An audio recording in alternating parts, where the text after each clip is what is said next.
Sebuah fasilitas yang diduga sebagai pusat produksi komponen utama, sistem pertahanan udara Iron Dome Israel, dilaporkan terkena serangan rudal dalam gelombang terbaru eskalasi militer, antara Israel dan Iran. Serangan tersebut secara langsung menghantam area industri strategis, yang selama ini berperan penting dalam penyediaan interseptor, untuk menghadapi serangan roket dan rudal. Dampaknya tidak hanya berupa kerusakan fisik, tetapi juga gangguan serius terhadap rantai produksi sistem pertahanan, yang selama ini menjadi tulang punggung perlindungan wilayah Israel. Informasi awal yang beredar, menyebutkan bahwa rudal menghantam kompleks infrastruktur, di kawasan industri dekat Tel Aviv, yang selama ini dikaitkan dengan produksi, dan perakitan komponen sistem Iron Dome. Ledakan besar dilaporkan terjadi di beberapa titik, memicu kebakaran dan menghentikan aktivitas produksi secara mendadak. Otoritas setempat belum merilis data resmi terkait jumlah korban, maupun tingkat kerusakan, namun sumber keamanan mengindikasikan bahwa fasilitas tersebut, mengalami kerusakan parah pada bagian produksi inti. Dampak dari serangan terhadap fasilitas produksi sistem Iron Dome, mulai terasa dalam hitungan jam, ketika laporan internal militer Israel, menunjukkan peningkatan signifikan dalam penggunaan interseptor, tanpa diimbangi suplai baru. Situasi ini memaksa otoritas pertahanan Israel melakukan penyesuaian cepat, terhadap pola penggunaan sistem pertahanan udara mereka. Sumber keamanan yang mengetahui situasi tersebut, menyebutkan bahwa dalam beberapa hari terakhir, tingkat peluncuran interseptor meningkat tajam, seiring intensitas serangan Iran yang terus berlanjut. Sistem Iron Dome yang dirancang untuk menghadapi ancaman rudal jarak pendek, hingga menengah, kini harus bekerja dalam tekanan tinggi hampir tanpa jeda operasional. Kondisi ini secara langsung mempercepat pengurasan yang tersedia.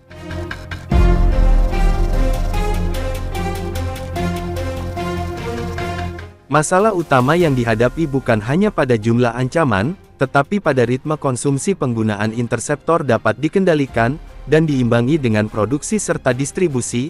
Namun dalam situasi saat ini, penggunaan terjadi secara terus-menerus, sementara jalur produksi mengalami gangguan, akibat serangan langsung ke fasilitas manufaktur. Ketidakseimbangan ini menciptakan tekanan logistik, yang belum pernah terjadi sebelumnya dalam sistem pertahanan Israel.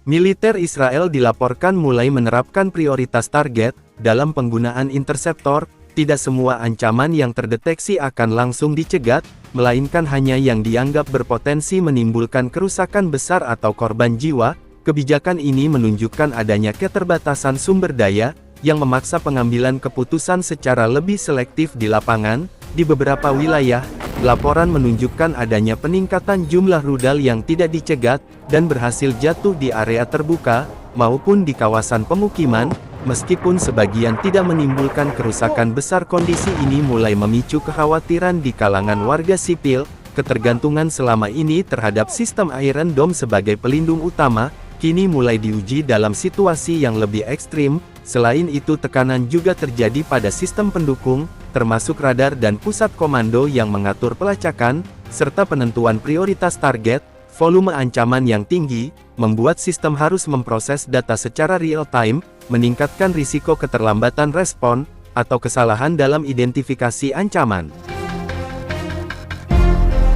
Sejumlah analisis militer menilai bahwa kondisi ini menunjukkan titik lemah dalam sistem pertahanan yang selama ini dianggap sangat efektif. Ketergantungan pada interseptor dalam jumlah besar menjadi faktor krusial, terutama ketika produksi terganggu. Dalam jangka pendek sistem masih dapat berfungsi, namun dalam jangka menengah hingga panjang, keterbatasan suplai dapat mengurangi efektivitas secara signifikan. Gangguan terhadap fasilitas produksi sistem Iron Dome tidak hanya berdampak pada berkurangnya jumlah interseptor di lapangan, tetapi juga memicu efek berantai yang meluas ke seluruh ekosistem industri pertahanan Israel.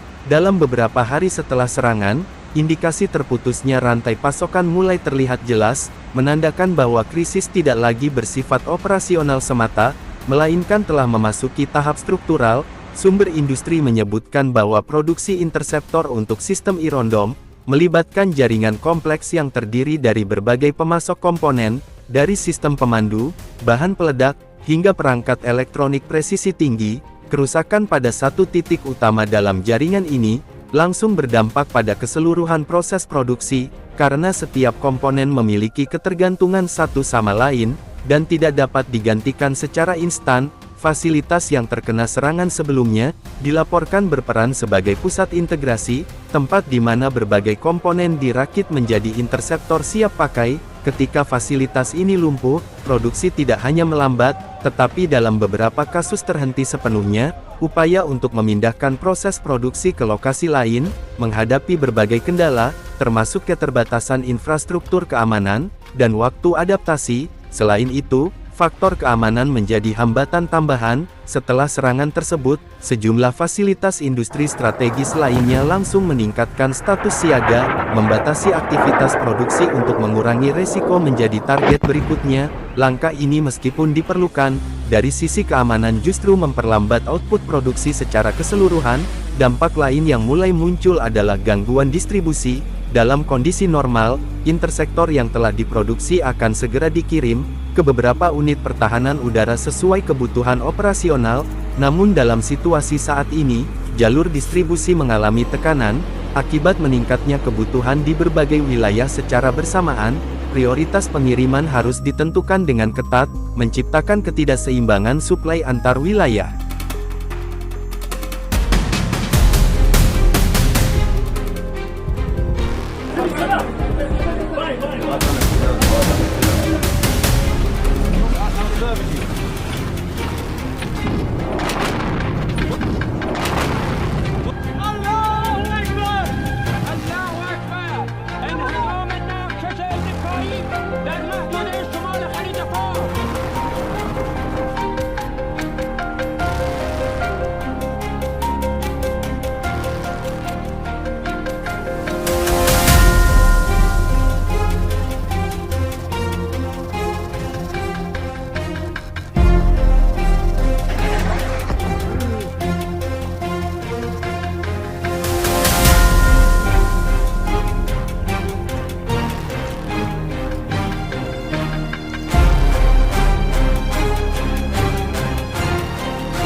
Dunia sedang menyaksikan sebuah perubahan, bukan hanya perang, tetapi perubahan keseimbangan geopolitik. Ketika Amerika Serikat dan Israel meluncurkan serangan besar terhadap Iran, banyak pihak mengira dunia barat akan bersatu seperti biasanya. Namun yang terjadi justru berbeda. Dunia tidak sepenuhnya kompak. Sebagian sekutu barat mulai berhati-hati, sebagian bahkan mempertanyakan perang ini. Mengapa? Apakah ini hanya konflik militer biasa, atau justru tanda bahwa peta kekuatan global sedang berubah? Video kali ini, Momon akan membedah secara detail, siapa yang memulai konflik, bagaimana Iran merespon, dan mengapa semakin banyak negara mulai mempertanyakan perang ini. Pada tanggal 28 Februari tahun 2026, serangan militer besar diluncurkan. Operasi gabungan antara Amerika dan Israel menargetkan berbagai fasilitas militer Iran, termasuk basis militer sistem rudal, dan fasilitas yang diduga terkait program nuklir. Serangan tersebut memicu gelombang eskalasi. Iran tidak tinggal diam. Iran segera meluncurkan respon rudal balistik, drone jarak jauh, serangan ke berbagai target Israel, dan pangkalan militer Amerika di kawasan Timur Tengah. Konflik yang awalnya terbatas, berubah menjadi perang regional yang berbahaya.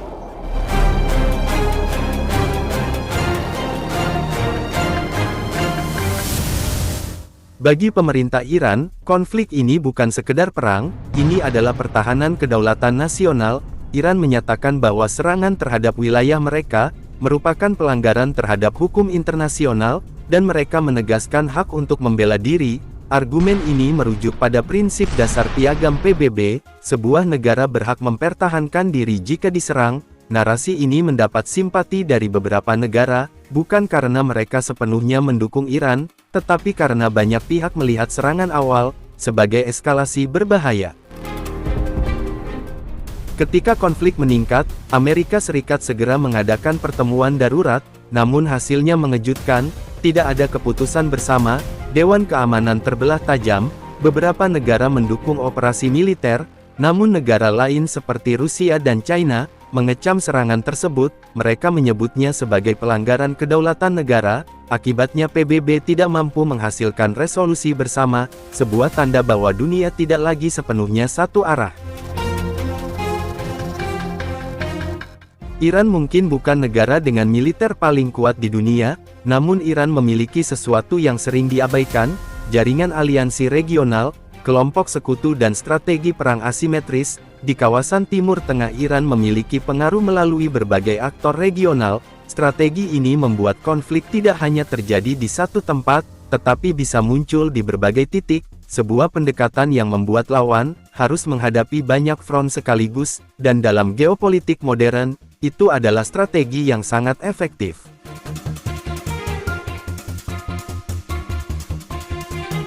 Selama bertahun-tahun, Iran mengembangkan salah satu arsenal rudal terbesar di Timur Tengah. Beberapa analis memperkirakan Iran memiliki ribuan rudal balistik dalam berbagai tipe, sebagian diantaranya mampu mencapai target hingga ribuan kilometer. Rudal ini bukan sekedar senjata, mereka adalah instrumen deterrence, alat pencegah. Pesan strategisnya adalah bahwa Iran tidak bisa diserang tanpa konsekuensi, dan ketika konflik ini pecah, dunia melihat bahwa sistem tersebut benar-benar digunakan.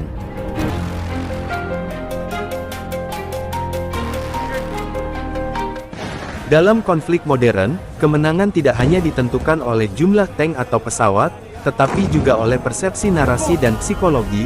Serangan balasan Iran ke berbagai target Israel menciptakan efek psikologis besar. Sering berbunyi, kota persiapan menghadapi rudal, dan dunia melihat bahwa Israel tidak kebal. Bahkan negara dengan sistem pertahanan paling canggih pun tetap rentan terhadap serangan skala besar.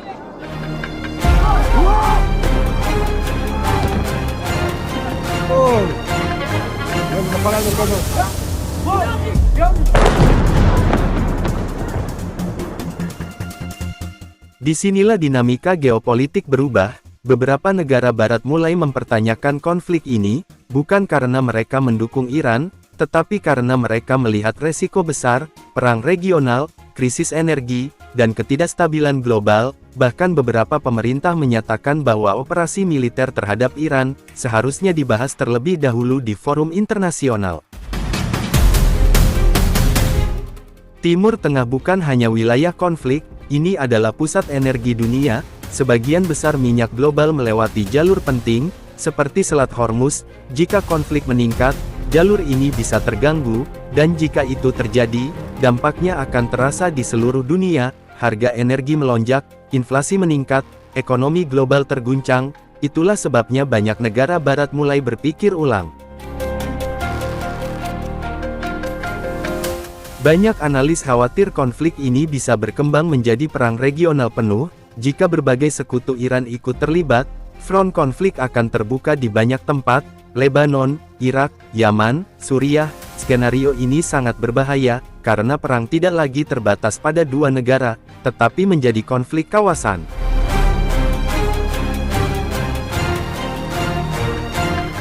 Iran tentunya memahami satu hal, mereka tidak harus memenangkan perang secara konvensional, mereka hanya perlu membuat perang menjadi terlalu mahal bagi lawan. Strategi ini disebut war of attrition, yaitu perang kelelahan. Jika konflik berlangsung lama, biaya ekonomi meningkat, tekanan politik meningkat, dan dukungan internasional mulai retak.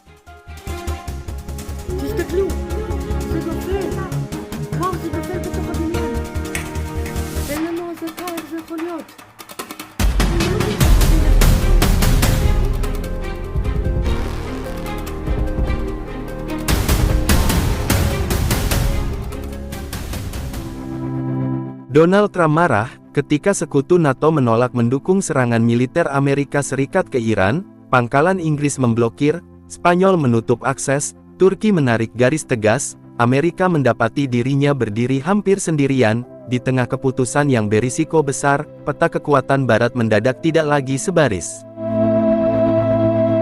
Penolakan itu bukan isyarat samar. Pemerintah Inggris menahan izin penggunaan pangkalan militernya untuk operasi terhadap Iran, sebuah langkah yang jarang terjadi dalam hubungan Atlantik. Spanyol mengambil posisi serupa, dengan alasan kepatuhan terhadap hukum internasional. Turki bahkan secara terbuka mengkritik rencana tersebut, dan menegaskan wilayahnya tidak akan dipakai sebagai landasan serangan bagi Amerika. Ini bukan sekedar perbedaan pandangan. Tanpa akses pangkalan di Eropa dan Mediterania, jalur logistik menjadi lebih panjang, waktu respon melambat dan biaya operasi meningkat drastis, pesawat harus terbang lebih jauh, pengisian bahan bakar di udara bertambah, resiko teknis ikut naik. Efeknya langsung terasa di pasar energi, harga minyak bergerak naik karena pelaku pasar melihat potensi gangguan suplai di kawasan Teluk, perusahaan pelayaran mulai menghitung ulang rute, dan premi asuransi kapal di sekitar Selat Hormuz terdorong naik. Ketika akses militer dibatasi, biaya ekonomi bergerak lebih dulu. Penolakan ini juga memperlihatkan batas solidaritas NATO. Aliansi itu dibangun untuk pertahanan kolektif, bukan untuk operasi ofensif yang tidak mendapat konsensus. Ketika Amerika Serikat meminta dukungan, beberapa sekutu memilih menjaga jarak demi stabilitas domestik, dan tekanan publik di dalam negeri mereka sendiri. Kekecewaan Trump terhadap sekutu Eropa, mencerminkan jurang pendekatan yang makin lebar. Di satu sisi Amerika melihat tekanan militer, sebagai cara cepat memaksa perubahan perilaku Teheran. Di sisi lain banyak ibu kota Eropa khawatir, langkah itu justru memperluas konflik. Perdana Menteri Inggris Keir Starmer, berada dalam posisi sulit. Ia harus menimbang komitmen keamanan terhadap Amerika Serikat, dan stabilitas politik dalam negeri. Dukungan terbuka terhadap serangan dapat memicu gelombang penolakan publik, dan memperumit hubungan dengan mitra Eropa lain yang memilih jalur diplomasi. Di Spanyol keputusan untuk menolak akses pangkalan, berarti menjaga konsistensi terhadap prinsip hukum internasional, yang selama ini dikedepankan. Konsekuensinya nyata, hubungan pertahanan dengan Amerika memasuki fase lebih sensitif. Kerjasama tetap berjalan, tetapi di ruang kepercayaan menyempit. Turki mengambil posisi berbeda lagi. Presiden Recep Tayyip Erdogan menegaskan wilayahnya tidak akan menjadi titik awal serangan terhadap Iran. Bagi Ankara kawasan Timur Tengah terlalu dekat untuk dipertaruhkan. Jika konflik melebar harus mengungsi, dan gangguan perdagangan akan langsung menekan ekonomi domestik Turki yang masih rapuh. Sikap-sikap ini menempatkan Trump dalam tekanan ganda. Di dalam negeri ia perlu menunjukkan ketegasan, di luar negeri ia menghadapi sekutu yang memilih rem daripada gas penuh. Setiap langkah menjadi lebih mahal secara politik. Di Teheran situasi ini dibaca sebagai celah. Ketika koalisi Barat tidak solid, ruang manuver Iran melebar. Pernyataan simpati dari Ankara terhadap situasi internal Iran, memberi sinyal bahwa isolasi total sulit terjadi. Tanpa dukungan NATO yang utuh, opsi militer Amerika Serikat kehilangan legitimasi kolektif. Itu berarti setiap tindakan akan dipandang sebagai langkah sepihak, dengan konsekuensi diplomatik yang lebih berat. Negara-negara di kawasan Teluk mulai berhitung ulang. Mereka membutuhkan perlindungan keamanan, tetapi juga tidak ingin menjadi medan balasan. Dampaknya langsung terasa di sektor perdagangan regional.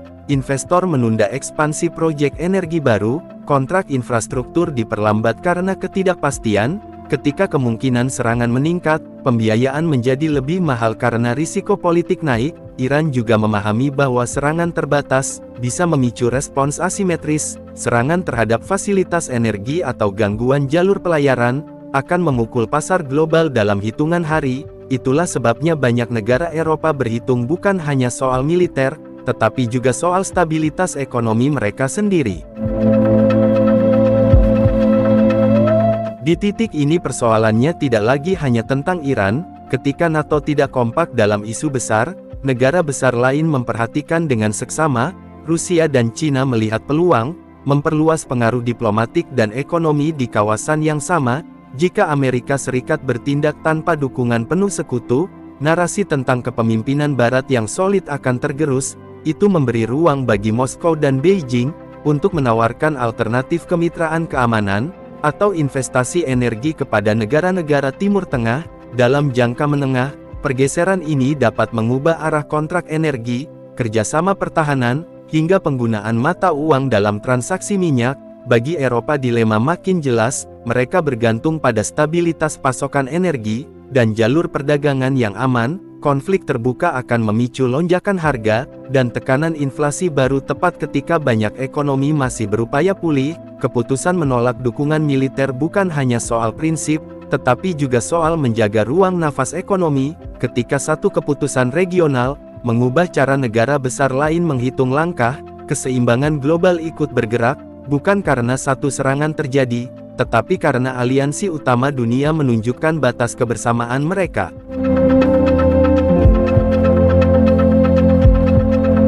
Kini Amerika menghadapi pilihan yang semakin sempit, bertindak sendiri berarti menanggung seluruh beban politik, dan risiko balasan menunda, berarti terlihat mundur. Jika operasi tetap dilakukan tanpa dukungan luas, biaya militer meningkat, dan dukungan internasional menipis. Jika dibatalkan, kredibilitas ancaman dipertanyakan di kedua sisi, ruang kompromi mengecil, pasar keuangan merespons ketidakpastian, dengan volatilitas mata uang, negara berkembang tertekan, harga komoditas bergerak cepat, investor memilih menunggu di pinggir lapangan. Dalam 6 hingga 12 bulan ke depan, yang diuji bukan hanya hubungan Amerika dengan Iran, tetapi juga ketahanan NATO sebagai blok strategis. Apakah aliansi ini tetap menjadi instrumen bersama, atau mulai berubah menjadi forum konsultasi tanpa komitmen, tindakan kolektif dalam isu di luar pertahanan langsung? Ketika sekutu menolak ikut, pesan yang muncul bukan sekedar perbedaan taktik, pesannya adalah batas, dan batas itu kini terlihat jelas.